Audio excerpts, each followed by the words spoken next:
I rise to solemnly join my colleagues to honor the 49 beautiful souls murdered 4 years ago in an unfathomable act of hatred and bloodshed at the Pulse nightclub in Orlando. Thank you, Congressman Darren Soto. Thank you, Madam Speaker, for giving us this opportunity of observing and for being a voice for peace and healing for all of those affected. Pulse was a peaceful haven where young LGBTQ Americans could enjoy music, dancing, celebration, knowing they were in a sanctuary of safety and solidarity. Pulse was a monument to joy, a tribute to resilience and pride born out of the grief that Barbara Poma experienced after losing her brother John to AIDS. That was her motivation for starting this. May the grief that we experience now at the loss of 49 who were murdered move us to turn our pain into purpose. This poster is all of them, but sometime after the terrible tragedy, we stood on the steps of the Capitol holding their individual pictures, and at that time we said, we will never forget. And thank you for giving us the opportunity to keep that promise, to turn pain into purpose. Shortly after the horrific act of hatred at Pulse, I had the solemn privilege of traveling to Orlando and meeting with survivors and families who had lost loved ones. Their message to the Congress was, to a person that I met with there, was please do something to stop gun violence.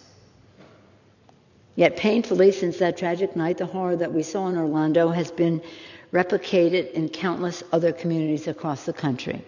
In too many places, the epidemic of gun violence has killed too many innocent people and left too many families suffering unimaginable pain and loss.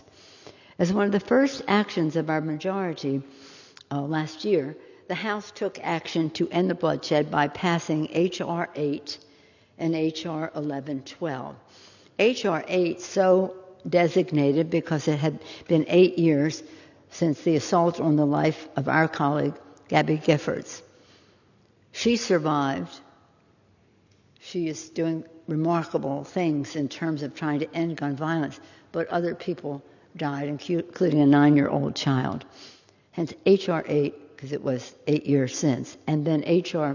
1112, Mr. Clyburn's legislation to address what happened in South Carolina.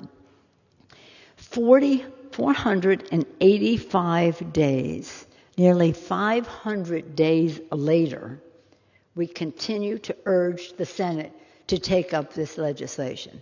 Supported broadly, Democrats, Independents, Republicans, gun owners, hunters, many of whom have had to pass background checks in order to have their guns and to enjoy their sport and protect themselves. They're not against background checks. Across the country, this has broad support, nonpartisan support. And yet, in the Congress of the United States, there is resistance to that safety of simply common sense background checks. And it isn't as if we were starting something new. This is just an expansion of the background checks that already exist to include gun shows and online sales, etc. Just an extension. I remind my colleagues that an average 100 people die every day from gun violence. And let me restate, it has been almost 500 days since the House passed those bills and the Senate has failed to take them up. Almost 500 times 100 a day, you see the consequences. Not that all of them would have been saved, but many would have, and many have been saved since the original background check legislation passed.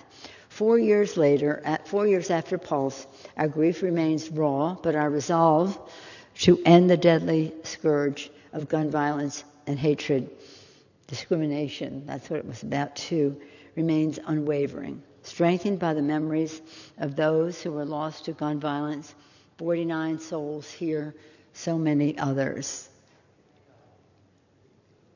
inspired by the spirit of hope that we celebrate during Pride Month, especially this weekend, let us never relent in our mission to end the horror of gun violence once and for all, and end discrimination against anyone in our community. With that, I again commend Mr. Soto, you, Madam Speaker, and urge a yes vote, and you'll back the balance of my time.